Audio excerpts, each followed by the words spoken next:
परम पूज्य प्रातः स्मरणीय त्याग मूर्ति वीतराग परम तपस्वी, हम सब के मार्गदर्शक, जीवन के पथ प्रदर्शक एवं परहित और परोपकार की साक्षात मूर्ति हमारे श्री सद्गुरुदेव जी महाराज। बोल श्री सद्गुरुदेव महाराज की जय।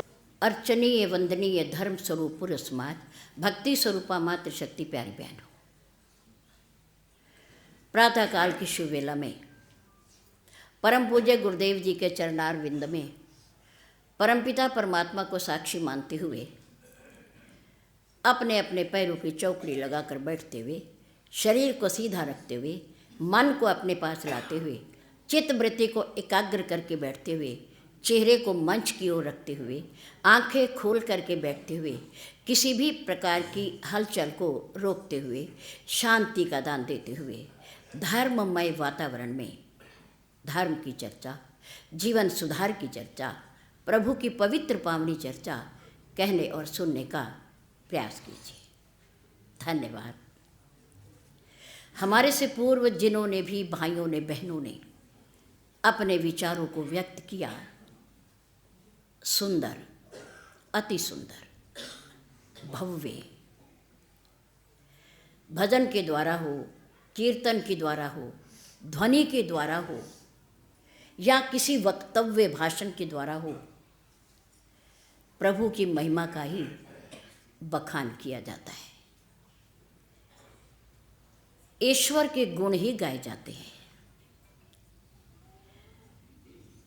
जिस भी भावना से जो भी अपने विचार रखता है, अति सुंदर। धन्यवाद। आज पवित्र पावन पर्व लोहड़ी, खुशी और प्रसन्नता का त्योहार हमारे बीच में है। 13 जनवरी। इस पावन पर्व की हम पूरे समाज को अपनी ओर से, अपने पूज्य गुरुदेव जी की ओर से और अपनी सभा की ओर से हार्दिक बधाई देते हैं। इस पावन पर्व पर आप सब की दीर्घ आयु की कामना करते हैं, स्वास्थ्य की कामना करते हैं, पारिवारिक कुशलता की कामना करते हैं और धन धान्य की कामना करते हैं। परमात्मा मेरे गुरुदेव आपको शक्ति दे और साथ ही साथ अपने श्री चरणों की भक्ति भी दे, ध्यान भी दे, क्योंकि मानव जीवन का लक्ष्य तो यही है।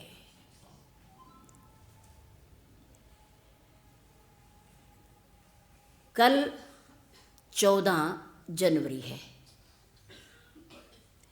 मकर संक्रांति का पावन पर्व 14 को भी है और 15 को भी है, दोनों दिन है। तिथि के हिसाब से पर्व होते हैं। तिथि जब से प्रारंभ होती है तब से वो पर्व शुरू हो जाता है। 14 जनवरी को सायंकाल संक्रांति का शुभारंभ है और वो 15 जनवरी तक चलेगी और 15 जनवरी को ही सूर्य उत्तरायण होगा। शुभ कार्य प्रारंभ हो जाते हैं हमारे सनातन धर्म की परंपरा के अनुसार। प्रारंभ करते हैं हम। धीरे धीरे दिन भी बढ़ने लगता है और रातें छोटी होने लगती हैं। ये परमात्मा का विधान है और सारा प्रताप और शक्ति सूरज भगवान की है, सूर्य की है। सूरज से ही मौसम बदलते हैं, सूर्य से ही दिन और रात छोटे होते हैं, सूर्य से ही दिन और रात बराबर भी होते हैं। एक समय सितंबर में ऐसा आता है और जून में दिन घटते हैं और रात्रि बढ़ती है, और 24 दिसंबर तक दिन छोटे होते हैं और रात्रि बढ़ती है। ये सब सूर्य भगवान का करिश्मा है, उनका चमत्कार है, उनसे ही है ये सब। सूर्य भगवान को प्रातःकाल उठ करके प्रणाम करते हैं और करना चाहिए। प्रकाश की देवता है। और भगवान श्री राम का अवतरण इसी सूर्य कुल में हुआ था। सूर्य भगवान के बिना सृष्टि की कल्पना नहीं की जा सकती। कल सूरज भगवान ने बड़े सुंदर दर्शन दिए तो पूरी दुनिया खिल गई। घरों से बाहर निकले लोग आज फिर सूर्य भगवान की कृपा हुई है और उनके सुंदर दर्शन हो रहे हैं। धीरे धीरे सूर्य उत्तरायण होगा, शुभ कार्य प्रारंभ होंगे, सर्दी घटेगी, दिन बड़ा होगा, रात छोटी होगी, धीरे धीरे होगी, एकदम नहीं। तो आप सबको इस पावन पर्व लोहड़ी की और पावन पर्व मकर संक्रांति श्री प्रयागराज जी में स्नान प्रारंभ हो जाएगा। इन दोनों पर्वों की आपको बधाई हो। जहाँ आप बैठे हैं यहाँ भी प्रयागराज है, संतों के श्री चरणों में प्रयागराज। एक बार बहुत साल पहले सन 82 में श्री महाराज जी के साथ 20-25 भक्तजनों को श्री अयोध्या जी, श्री चित्रकूट और श्री काशी जी और प्रयागराज, इन 4 स्थानों के दर्शन करने का सौभाग्य प्राप्त हुआ। उनमें से बहुत सारे लोग भगवान को प्यारे हो गए और बहुत सारे बैठे भी हैं जिन्हें वो अवसर मिला। तो प्रथम बार श्री महाराज जी के साथ प्रयागराज की पवित्र धरती पर संगम के किनारे पर जाना हुआ और उनके दर्शन हुए। श्री महाराज जी ने प्रयागराज जी के किनारे पर बैठकर स्नान किया, प्रणाम किया और दर्शन किए। और हम लोग जैसे परंपरा है, हमें पता नहीं था, प्रथम बार हम गए थे वहाँ। नौका में बैठा करके नाविक प्रयागराज जी के मध्य में सेंटर में ले गए। उनका कहना कथन कि तीनों धाराएं गंगा, यमुना, सरस्वती यहाँ मिलती हैं, यहाँ संगम है, इसलिए यहाँ स्नान किया जाता है।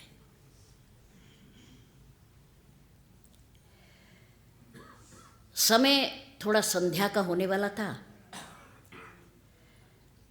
श्री महाराज जी ने स्नान कर लिया और किनारे पर बैठ करके ही हमारी इंतज़ार करने लगे। पूछा कहाँ गए सब, तो बताया गया कि नाव के द्वारा मध्य में गए हैं स्नान करने। जब वापिस आए तो श्री महाराज जी ने कहा, तीनों नदियों के पवित्र जल को मिलने में देरी नहीं लगती। श्री महाराज जी हमारे बाईं ओर थे और हम इधर थे उनके दाईं ओर। उनका स्नान वहाँ हुआ और हमने इधर किया। श्री महाराज जी ने कहा, आप लोगों को मध्य में जाने की क्या ज़रूरत थी? आप सेंटर में क्यों गए? जब हमने यहाँ बैठ कर के स्नान किया तो उनके कहने का अर्थ था कि जल स्पर्श करके हमें वही जल आगे गया।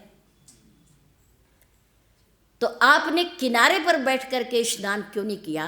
मध्य में क्यों गया? हम बात को समझे नहीं। ने कहा, ये प्रथम बार आए थे, सभी लोग वहीं जा रहे थे, तो हमारे साथ जो समाज था उसने भी कहा कि नाव में बैठ के वहाँ जाना चाहिए। बाद में प्रतीत हुआ कि सद्गुरुदेव के श्री चरणों में, महान संतों के चरणों में तो प्रयागराज स्वयं निवास करता है। उनके श्री चरणों में तो सारे तीर्थ हैं, तो हमें वहां बीच में जाने की क्या जरूरत थी? उनके जहां स्नान करने से जल इधर आ रहा था, बह रहा था, हमें तो वहीं बैठ के स्नान कर लेना चाहिए था। बोल श्री सद्गुरुदेव महाराज की। इशारा किया लेकिन हम समझे नहीं। लेकिन श्री रामचरितमानस में जब पढ़ा तो पता चला कि सारे तीर्थ धाम आपके, हे गुरुदेव प्रणाम आपके चरणों। स्नान तो दूर की बात है, केवल सेवक का सिर झुका देना, प्रणाम कर लेना ही उन तीनों पवित्र नदियों में स्नान करने का फल मिल जाता है, फल मिल जाता है।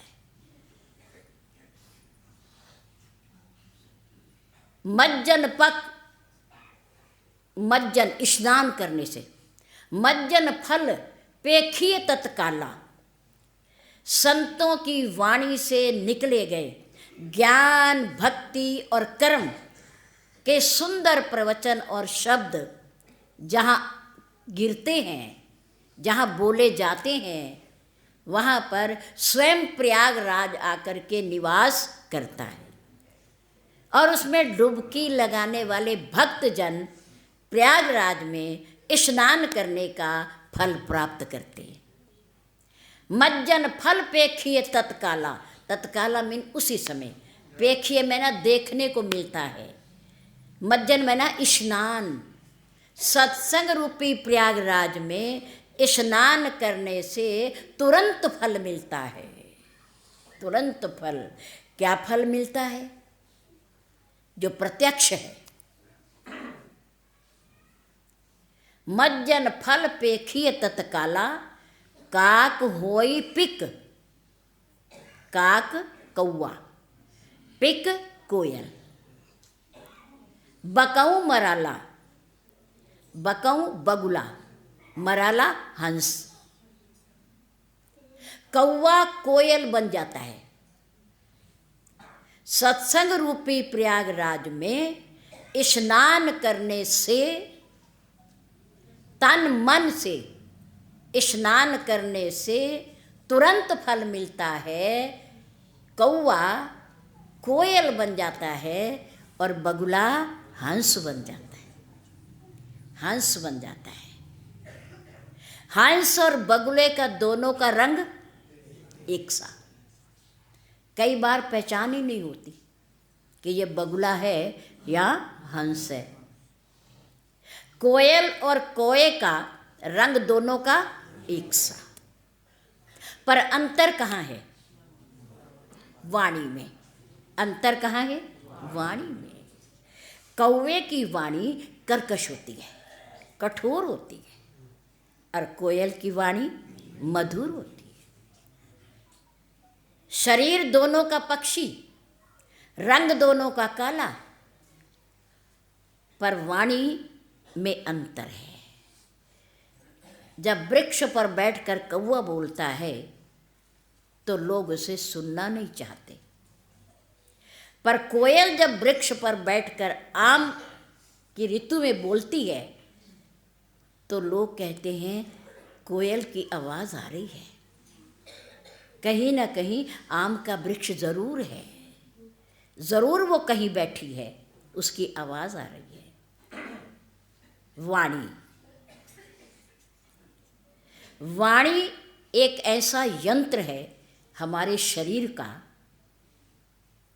जिससे अपने पराए और पराए अपने, मित्र शत्रु और शत्रु मित्र बन जाते हैं वाणी से। ये वाणी का चमत्कार है, वरना कोयल और कोए का रंग एक ही है, शरीर पक्षी का ही है।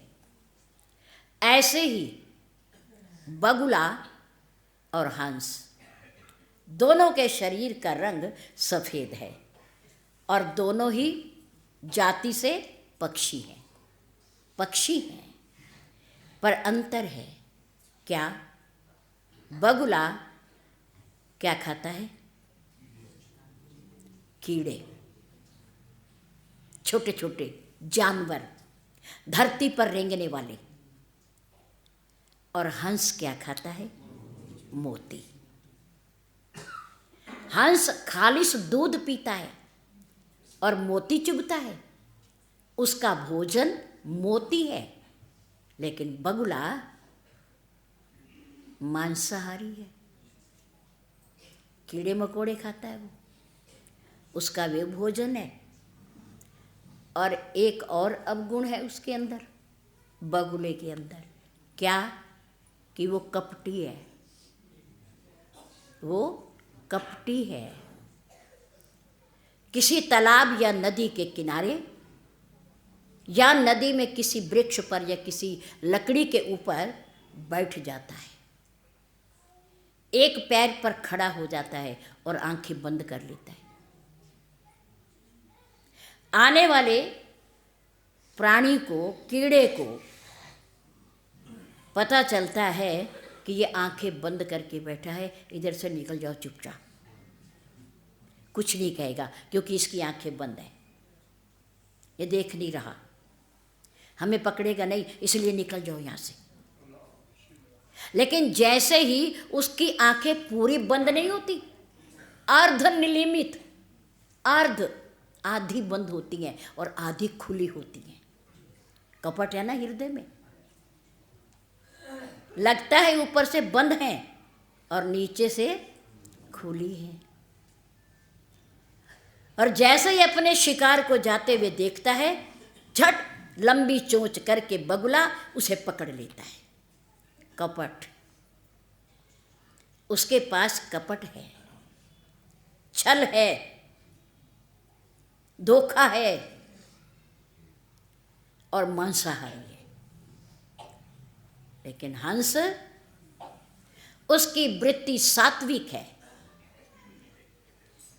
वह दूध और पानी मिले मिश्रण में से खालिश दूध पीता है, उठा लेता है और मोती, सच्चे मोती भोजन है उसका, मोती खाता है और कुछ नहीं खाता।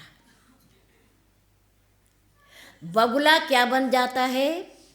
सत्संग रूपी प्रयाग में स्नान करके बगुले की वृत्ति रखने वाला व्यक्ति क्या बन जाता है? हंस वृत्ति का बन जाता है, हंस वृत्ति का।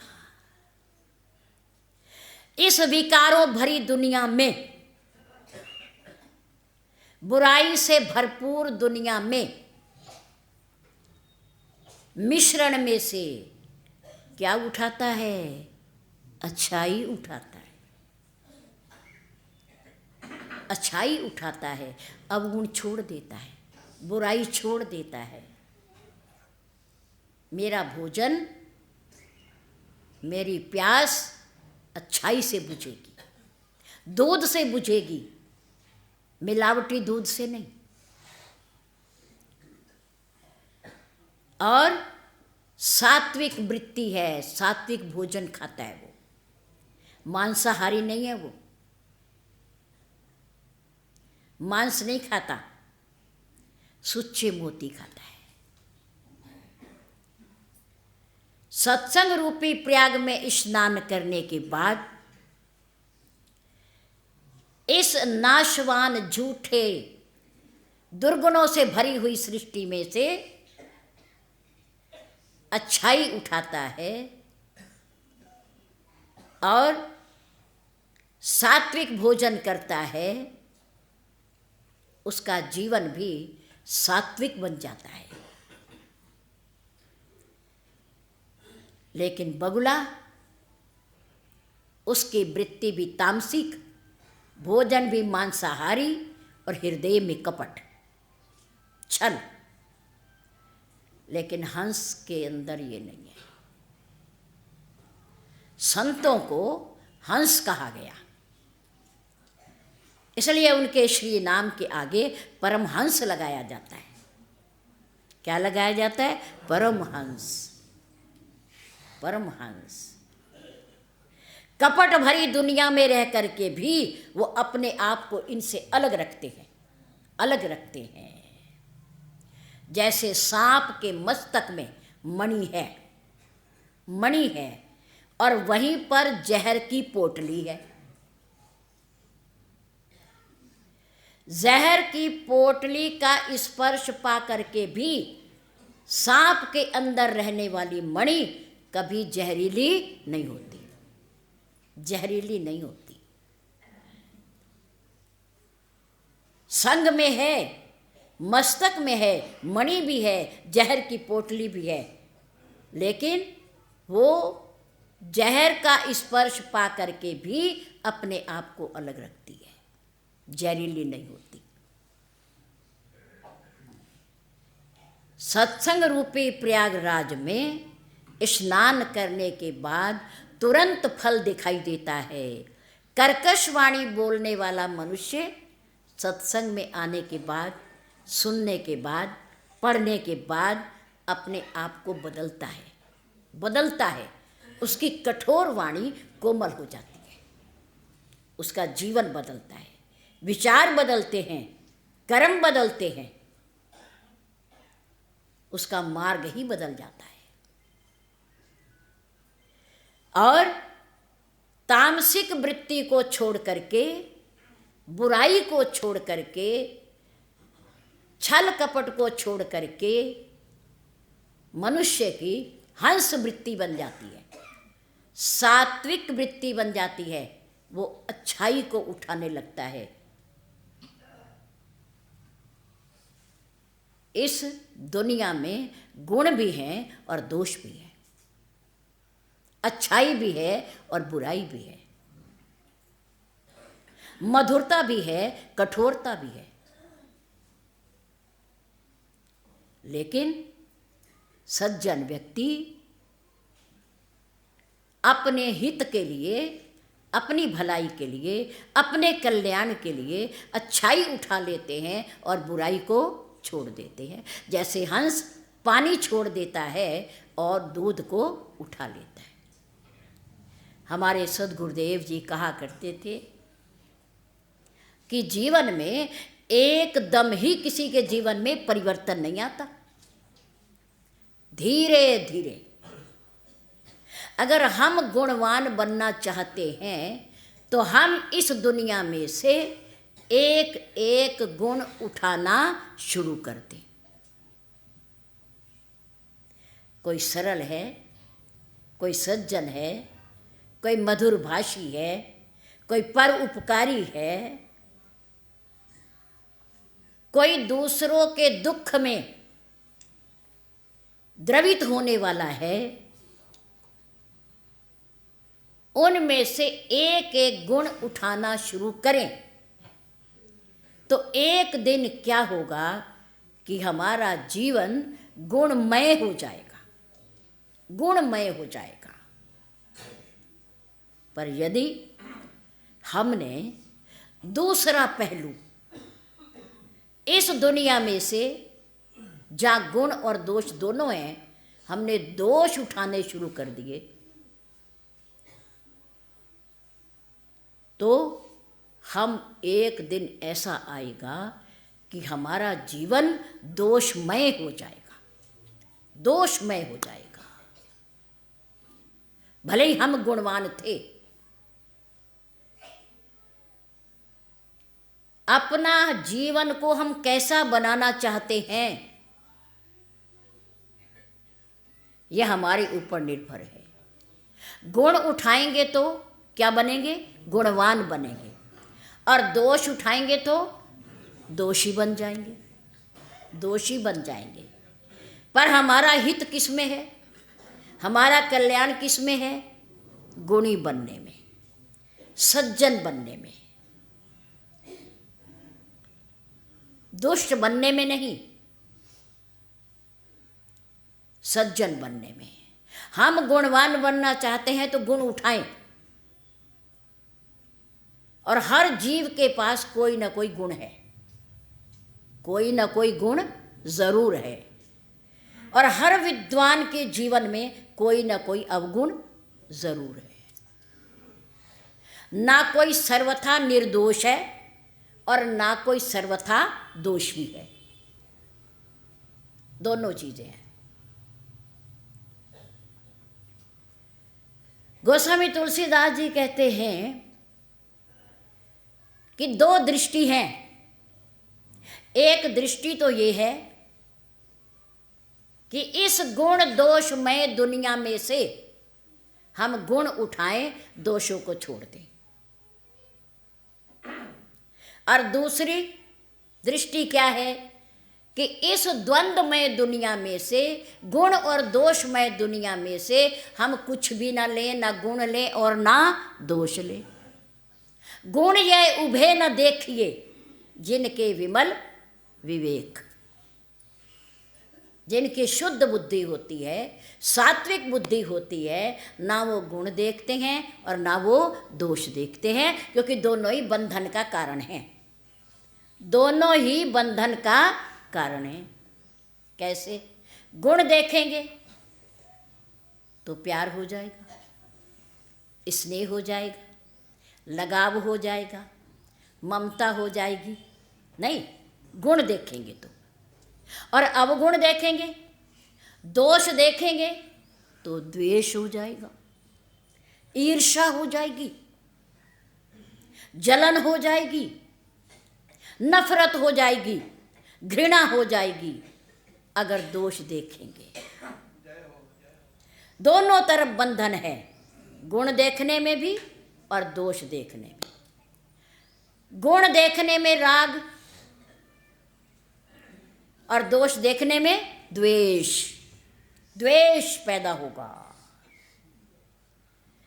लेकिन जो संत जन होते हैं, जिनकी वृत्ति विवेक जैसी होती है, जिनके हृदय में ज्ञान होता है, जो फंसना नहीं चाहते दुनिया में, वो ना गुण देखते हैं और ना दोष देखते हैं। गुण ये उभे न देखिए, सज्जन लोगों का ये गुण है, ये महिमा है कि वो इन दोनों को नहीं देखते, ना गुणों को देखते और ना अवगुणों को देखते, दोनों को नहीं देखते।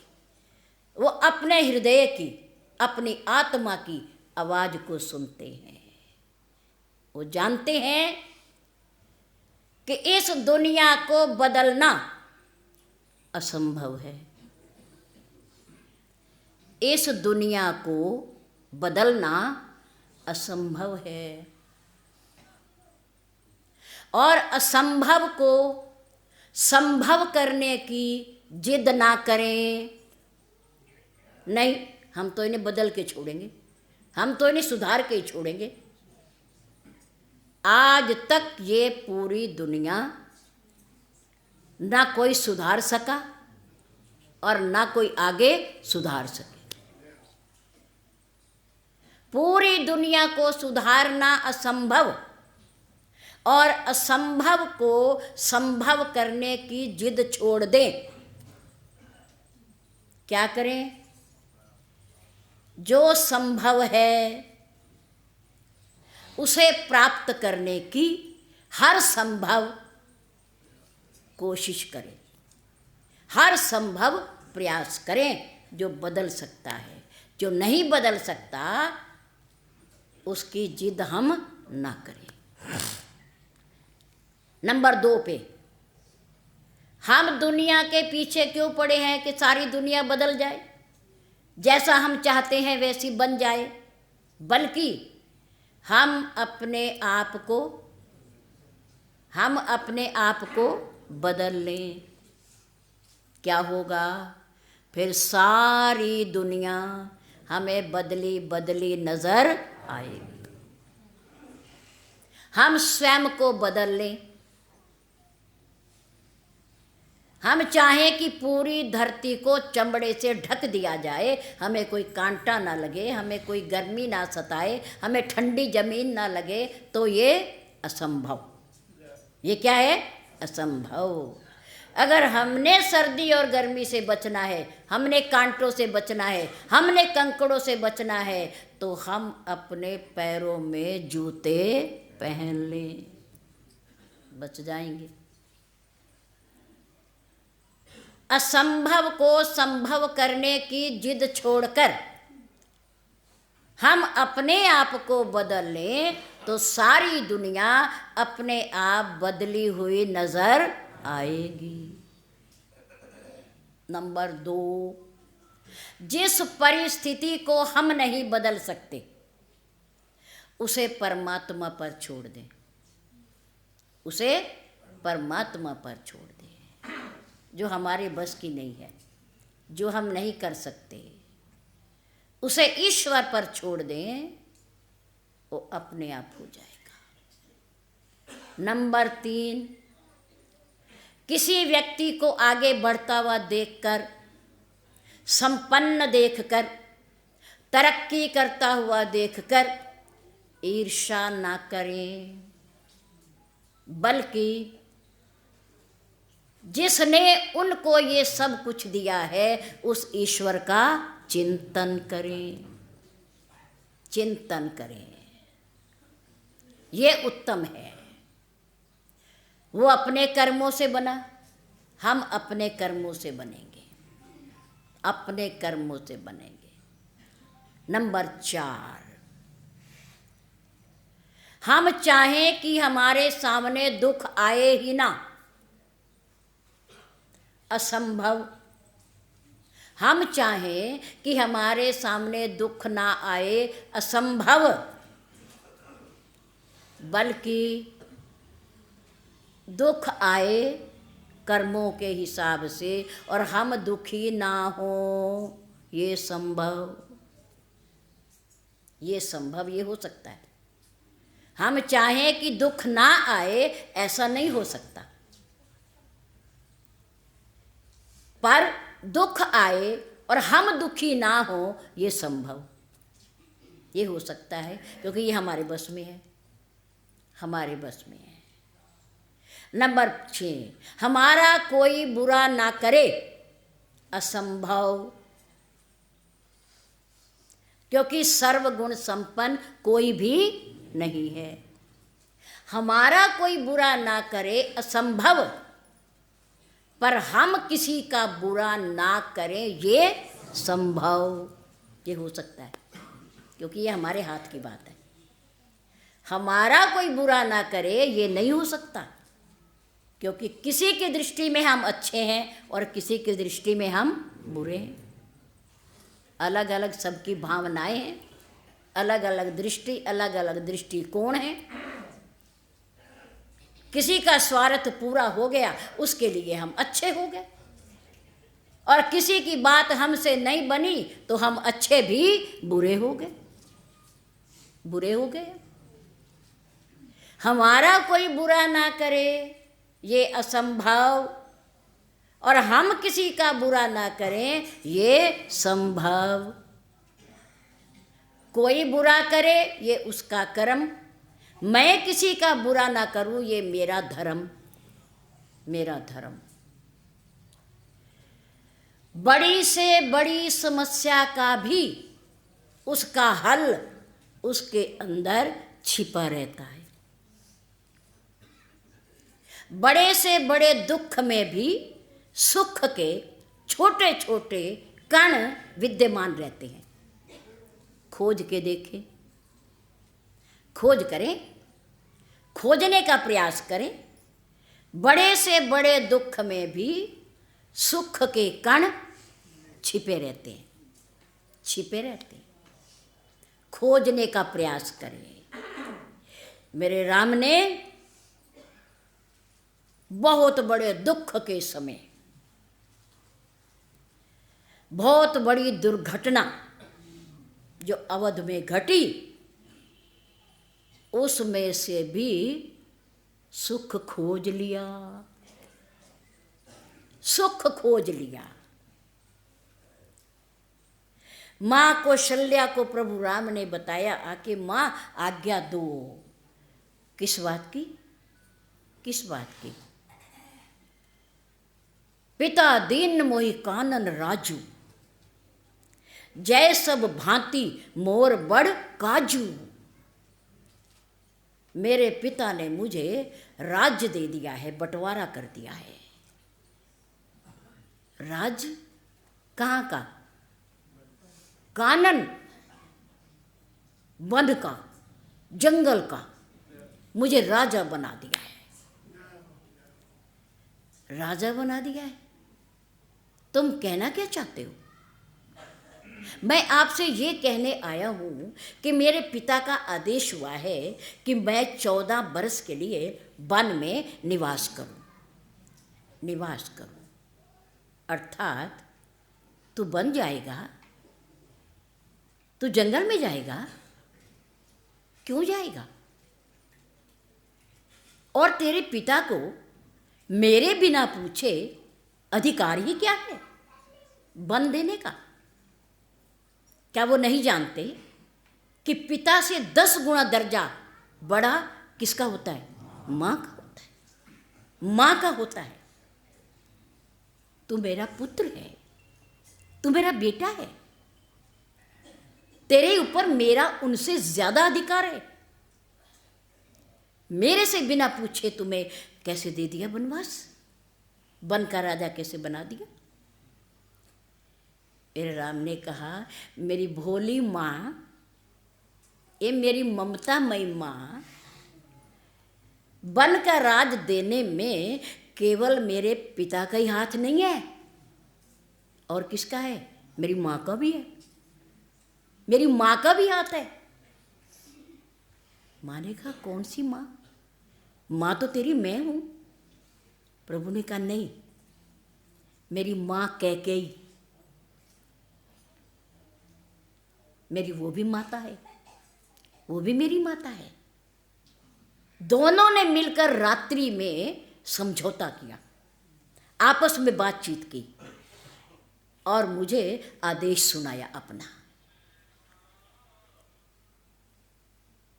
अब कौशल्या लाचार हो गई, क्योंकि वो जानती है कि पिता से पुत्र पर ज्यादा अधिकार, 10 गुना अधिकार मां का होता है, और सगी मां से भी 10 गुना ज्यादा अधिकार सौतेली मां का होता है, मौसी का होता है। अब मां कौशल्या को चुप रहना पड़ा। प्रभु राम ने कहा, मां, पिता दीन मोहि कानन राजू, जैसा भांति मोर बड़ काजू। यहां बैठकर तो मैं सिंहासन पर बैठकर तो मैं निकम्मा हो जाता, मैं करता ही क्या? सब कुछ तो पिताजी करते हैं, राजा वो हैं, मैं तो युवराज बनना था मुझे। और प्रजा बड़ी समझदार है यहाँ की, ज्ञानवान है, सभ्य है यहाँ की, इनके लिए करना ही क्या था मुझे? लेकिन माँ, मेरे पिता ने मुझे बहुत बड़ी जिम्मेदारी सौंपी है और युवराज से मुझे राजा बना दिया, सीधे राजा बना दिया। दुख में से सुख के कण, दुख में से सुख के कण खोजने का प्रयास। और मेरे राम ने कहा, माँ, मुनिगण मिलन विशेष वन। वन में रहते हुए बड़े बड़े काम तो करूँगा ही, पिता का आदेश है, इसका पालन करूँगा। और जंगल में रहते हुए रास्ते में बड़े बड़े मंदिर आएंगे, आश्रम आएंगे, तीर्थ स्थान आएंगे, उन पर रहने वाले महापुरुषों के मुझे दर्शन होंगे। मुनिगण मिलन विशेष वन। वन में विशेष करके मुनि लोग मनन करते हैं, तपस्वी लोग तपस्या करते हैं, ज्ञानी लोग ध्यान करते हैं, यज्ञ करते हैं। ऐसे ऐसे सिद्ध महापुरुषों के मुझे दर्शन होंगे। मुनिगण मिलन विशेष वन, सब ही भांति हित मोर। मेरे पिता ने मेरी भलाई समझते हुए, मेरा कल्याण समझते हुए मुझे ये वन का राज्य दिया। मुनिगण मिलन विशेष वन, सब ही भांति हित मोर। तेहि मैं पितु आयसु बहुरी, सम्मत जननी तोर। आपकी भी आज्ञा मिल जाए तो मेरे लिए सोने में सुहागा हो जाए। पिता ने तो आज्ञा दे दी, मौसी ने भी दे दी, अब आपकी आज्ञा शेष है। आपकी आज्ञा मिले तो मैं अनुपम सुख, कथा, सत्संग, दर्शन, स्नान, भक्ति, ज्ञान आदि सब ये जीवन में जो कल्याण करने वाले हैं, मैं इनको कर सकूं। कितनी बड़ी घटना अयोध्या की कि प्रातःकाल युवराज पद मिलने वाला है, रात ही रात में नक्शा बदल गया, दुनिया बदल गई। युवराज पद की जगह क्या मिल गया? अवध के राज्य की बदले क्या मिल गया? वनवास मिल गया। पर मेरे राम मन मुस्काई भानुकुल भानु, राम सहज आनंद निधान। मेरे राम ने इतने बड़े दुख में से क्या ढूंढ लिया? क्या ढूंढ लिया? सुख ढूंढ लिया। और मुस्कुराते हुए बन जा रहे हैं, मुस्कुराते हुए। कोई और होता, हम जैसा होता, हम जैसे विचारों वाला होता, हम जैसी मानसिकता वाला होता तो क्या कहता? क्या कहता? कहता, पूज्य पिताजी आपके 4 पुत्र हैं, बहुत बड़ा राज्य है आपका, आप वन क्यों देते हो मुझे? मेरा हिस्सा दे दो, मैं लेके अलग बैठ जाऊं। मेरा हिस्सा दे दो। वन क्यों देते हो?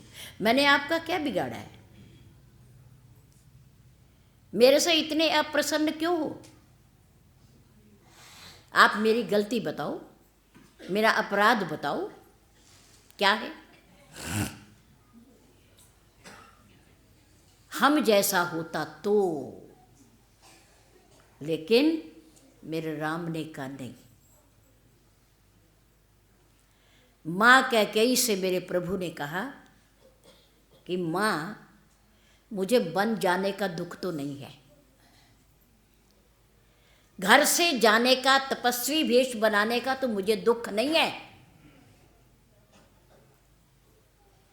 लेकिन मुझे दुख अगर है तो एक बात का है। किस बात का दुख है? भरत को राजा बना दिया तुम्हारी जगह, अच्छा नहीं लगा तुम्हें? और मैंने कोई तुम्हारे से अधिकार नहीं मांगा है, ये तो मेरे 2 वरदान थे राजा के द्वारा दिए हुए, दोहरों के रूप में मैंने उनको मांगा है। और अपनी चीज को मांगने में मुझे क्या संकोच है? मैं कुछ भी मांग सकती हूँ। प्रभु ने कहा नहीं, मुझे इसका भी दुख नहीं है। भरत प्राण प्रिय पावई राजू, विधि सब विधि मोई सन्मुख आजू। आज तो मेरा विधाता मेरे सन्मुख हुआ है, मेरे ऊपर प्रसन्न हुआ है कि मेरा प्राणों के समान मेरा भाई भरत मेरी जगह राजा बन रहा है, राजा बनेगा। भरत जैसा राजा अवध का हो तो और क्या चाहिए, इस बात का दुख नहीं है। और मुझे एक बात का दुख है, राउ धीर गुण, मेरा पिता राजा दशरथ धैर्यवान है, धैर्यवान है।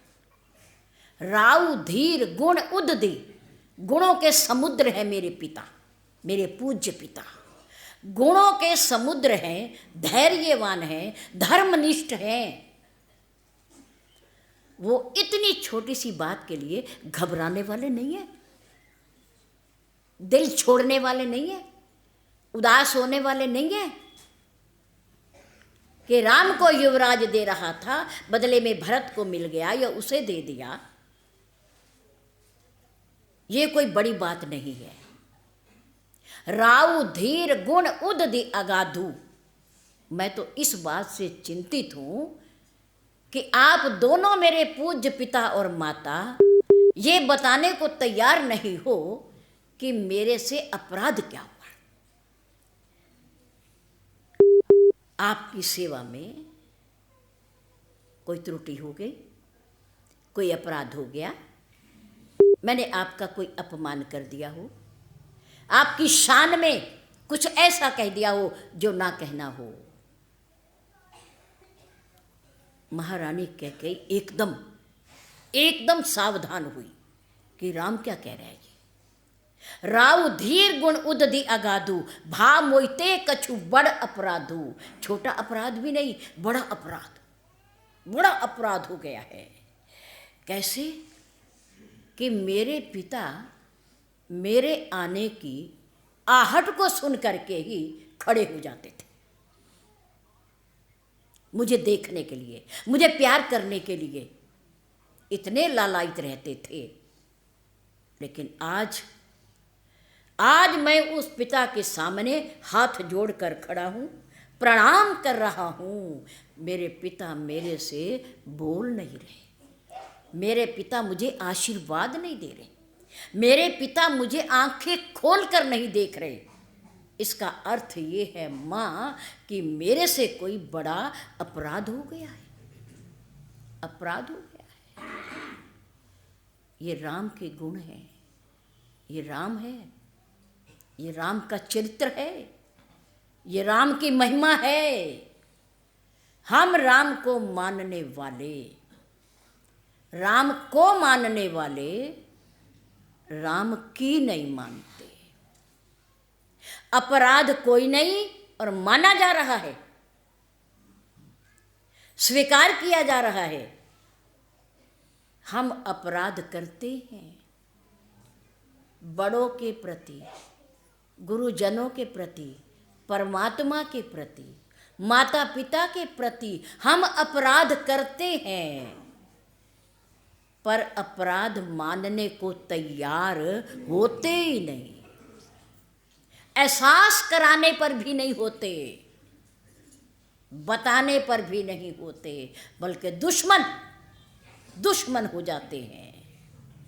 मानना तो दूर की बात है, राम को मानते हैं पर राम की नहीं मानते।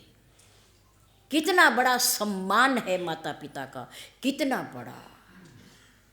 गलती कोई नहीं, अपराध कोई नहीं, लेकिन मानने को तैयार हैं कि एक बार बता दो कि मेरे से हुआ क्या, किस कारण मेरे पिता मेरे से रुष्ट हैं, नाराज हैं। राव धीर गुण उदधि अगाधु, भा मोइते कछु बड़ अपराधु।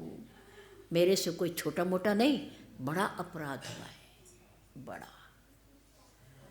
महारानी कैकेयी ने कहा, राम तुम्हारे से? और अपराध, गलती? बिल्कुल नहीं, बिल्कुल नहीं। तुम तो सपने में भी गलती नहीं कर सकते हम लोगों के प्रति। तुम अपराध जोग नहीं ताता।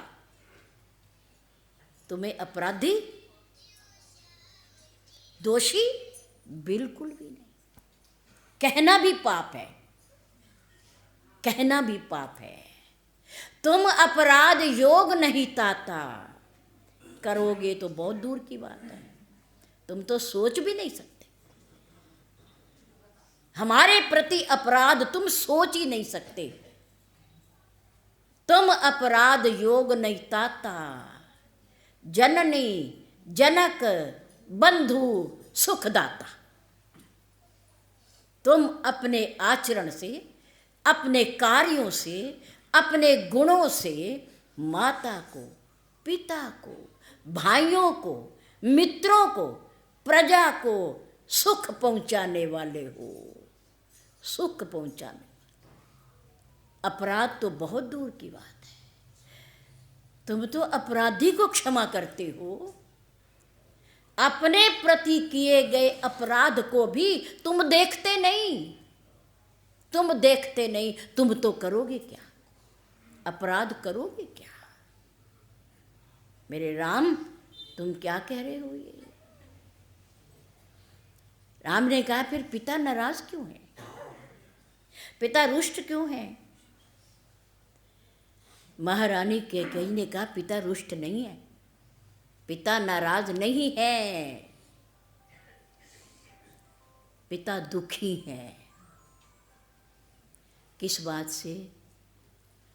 कि तेरे पिता का तेरे साथ इतना स्नेह है, इतना स्नेह है, इतना प्यार है कि मैंने जो वरदान मांगे वो तुम्हें वन भेजने को तैयार नहीं। भरत को राज्य देने को तो तैयार हैं, राजा बनाने को तो तैयार हैं, लेकिन तुम्हें वन भेजने को तैयार नहीं है।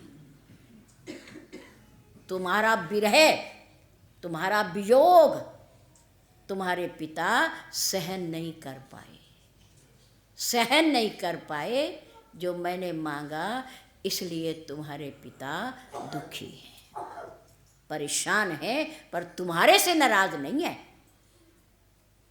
वो तुम्हारे सामने मुंह कैसे करें, आंख ऊपर कैसे उठाएं? क्योंकि शाम को, रात्रि में तो घोषणा है कि युवराज पद दिया जाएगा, और अब मैंने मांग लिया वनवास 14 बरस का, 1 दिन का भी नहीं, 10 दिन का भी नहीं, 2-4 महीने का भी नहीं, 1 बरस का भी नहीं, 14 बरस का मैंने वनवास मांग लिया। जिसे सुन करके वो बेहोश हो गए, क्योंकि तुम्हारा वियोग उन्हें सहन नहीं है। राम जैसे बेटे का वियोग हम तो निकम्मे का भी सहन नहीं करते। क्यों? ममता, मोह, राग। 10 गाली सुना दे, 10 बार गलती कर दे, वृद्ध आश्रम में छोड़ आए, खाने को भोजन ना दे, बीमार होने पर दवाई ना दे। ऐसे पुत्र का मोह भी हम छोड़ने को तैयार नहीं है। ममता अंधी होती है, ममता अंधी होती है। और मोह मूल बहुशूल प्रद। मोह एक कांटा होता है जो चुभता रहता है, चुभता रहता है। हम तो निकम्मे का भी साथ नहीं छोड़ते, उसकी ममता में ही दिन रात माता पिता घुलते हैं। और कुछ कह दो छोड़ दो, नहीं पूछता तो छोड़ दो, कोई बात नहीं, कोई बात नहीं। देवी जी है तो अपना ही ना, कोई पराया थोड़ी। आखिर पैदा किया है, जन्म दिया है, लालन पालन किया है, अरे उसे दिखाई नहीं देता क्या? उसे दिखाई नहीं देता? उस दिन माता पिता, जवान माता पिता भी बूढ़े हो जाते हैं। किस दिन? जिस दिन बच्चा कहता है कि तुमने हमारे लिए किया ही क्या है, किया ही क्या है। तुमने अपना फर्ज पूरा किया, अब मेरा अपना परिवार है, मैं अपना फर्ज पूरा करूंगा। अरे क्या तुम माता पिता के एहसानों को भूल गया क्या? उनके उपकारों को भूल गया क्या है? किसी बच्चे ने बड़े प्यार से पूछा, मां तू अपने कंधे तक मुझे कब तक लगाए रखेगी, कब तक इतना प्यार करेगी? मां की ममता देखो, अंधी, मोह अंधकार। मां ने कहा, बेटे जब तक मैं खुद किसी के कंधे पर सवार होके शमशान घाट तक नहीं जाती, तब तक तुम्हें मैं कंधे पर उठाए रखूंगी। मां के पास इतनी ताकत होती है, इतनी ताकत होती है। जो माता पिता का हाथ पकड़कर चलता है, उनके श्री चरणों में घुटने टेकता है, उसे दुनिया में किसी के आगे घुटने टेकने की आवश्यकता नहीं है। क्या राम के पैर पकड़ती है, राम के चरणों में झुकती है, प्रणाम करती है उनसे आशीर्वाद के लिए, और राम झुकता है अपने पूज्य माता पिता के श्री चरणों में। राम वहां से आशीर्वाद लेता है और हमें आशीर्वाद देता है। हम अपने पूज्य माता पिता के श्री चरणों में भगवान के दर्शन करें, भगवान को देखें, देवी देवताओं को देखें, उन्हें प्रणाम करें। उनकी मुट्ठी में इतनी ताकत है, जब उनका हाथ खुल जाएगा तो हमें ढेरों आशीर्वाद मिलेंगे, ढेरों आशीर्वाद मिलेंगे, जिसकी कोई कीमत ही नहीं है, अनमोल है वो। हम क्यों धक्के खाते हैं? इनके चरणों के तलवों के नीचे देखो, गुरुदेव के श्री चरणों के तलवों के नीचे देखो, सारे तीर्थ निवास करते हैं। आशीर्वाद है। प्रिय पितु मात प्राण सम जाके, चार पदार्थ धर्म अर्थ काम मोक्ष चार। प्रिय पितु मात, प्यारे प्यारे माता पिता, जन्म देने वाला अति प्रिय होता है, लालन पालन करने वाला अति प्रिय होता है। दिन रात भाग रहा है, कमा रहा है, अपने लिए कमा रहा है, अपने लिए कमा रहा है पिता नहीं। किसके लिए कमा रहा है? बच्चों के लिए कमा रहा है, संतान के लिए कमा रहा है। 100 रुपये कमाता है तो 10 भी अपने ऊपर खर्च नहीं करता, 10 भी अपने ऊपर खर्च नहीं करता। घर में बैठे हैं, उनका पेट भरना है, उनके लिए वस्त्र लेना है, उनके लिए दूध लेना है, उनके लिए वो ले जाना है, उनके लिए वो ले जाना है। अपनी कामनाओं को दबा देता है, अपनी इच्छाओं को मार देता है, और परिवार के बच्चों की कामनाओं का ध्यान रखता है। यक्ष ने धर्मराज युधिष्ठिर से 2 प्रश्न पूछे तो कई, लेकिन 2। सबसे पहले, आकाश से ऊंचा कौन है? आकाश जिसका कहीं छोर और नहीं है, कौन है ऊंचा? उन्होंने उत्तर दिया, पिता।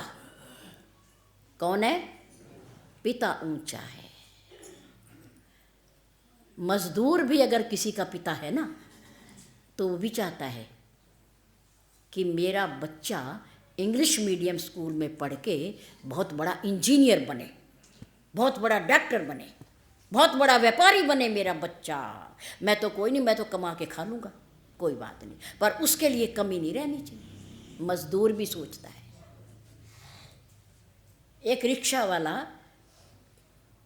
मनोहरपुर से कभी कभी हमें छोड़ने आता था मनोहरपुर का ही। ऐसे ही बात चली तो कहने लगे जी मेरी 5 बेटियां हैं। पूछा परिवार में कैसा? 5 बेटियां हैं। मैंने कहाँ रहते हो? क्या मनोहरपुर में रहता हूँ। तो मैंने कहा आप हमारे स्कूल में आपके बच्चे आते हैं? कह रहे जी ना। मैं क्यों?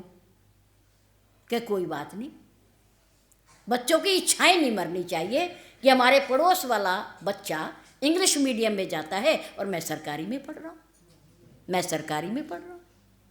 उसके मन में ये नहीं आना चाहिए।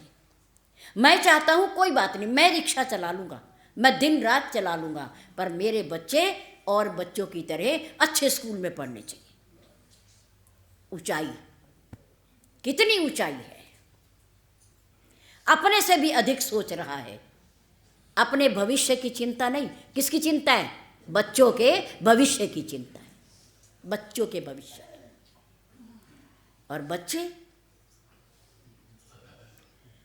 पता ही नहीं पिता कैसे कमा रहा है, पिता कैसे कमा रहा है। एक बच्चे ने पिता से कहा, पिताजी कल मेरा जन्मदिन है।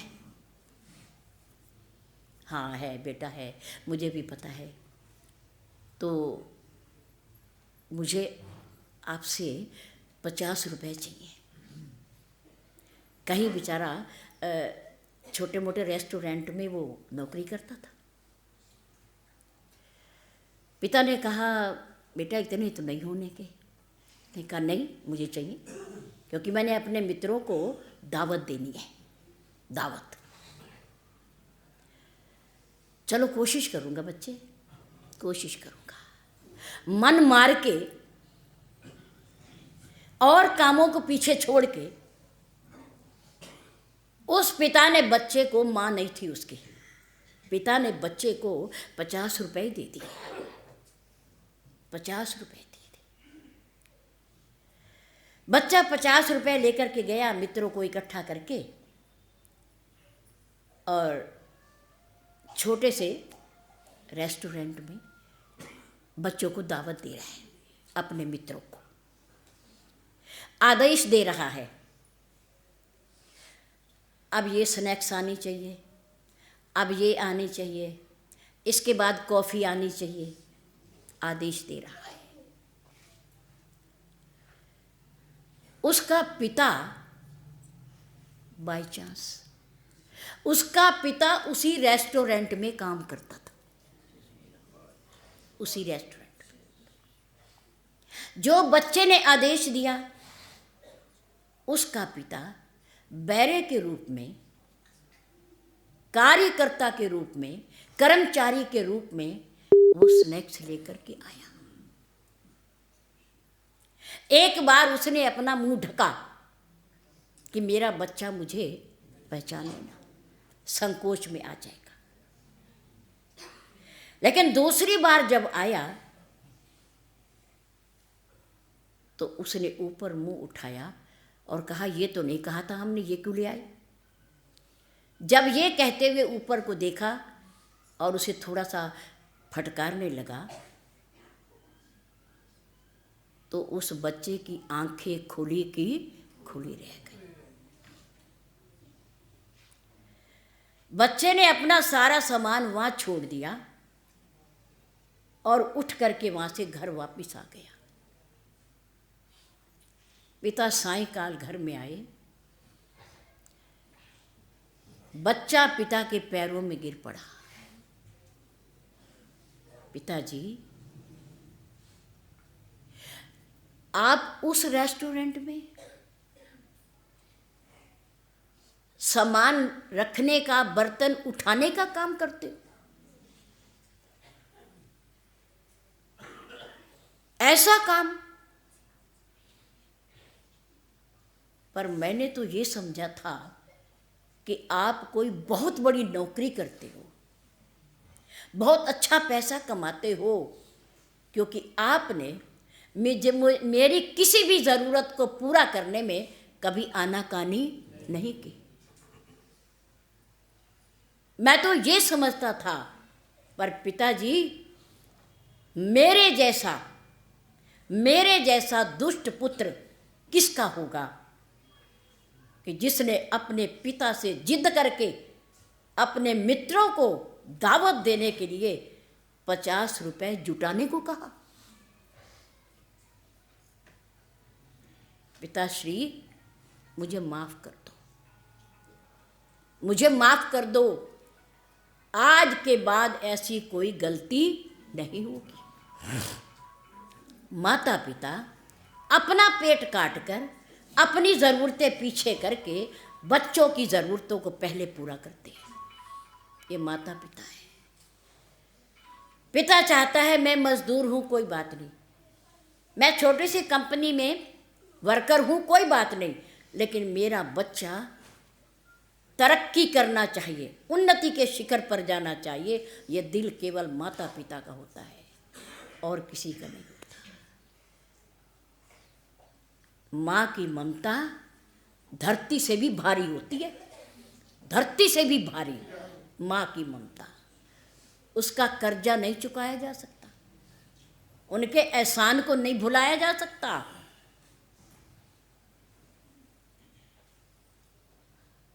ऐसे नहीं कहें कभी भी माता पिता को ऐसा ना कहें कि आपने हमारे लिए किया ही क्या है। अगर जवान बच्चा भी अगर माँ की गोदी में आकर के सिर रख देता है तो माँ को अपनी जवानी याद आ जाती है। उसके अंदर से मोह ममता उभर कर बाहर आ जाती है।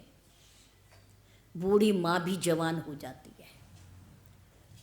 और जिस दिन बच्चा माता पिता के सामने ऐसा व्यवहार करता है, उस दिन जवान माता पिता भी बुढ़े हो जाते हैं, उनकी कमर टूट जाती है।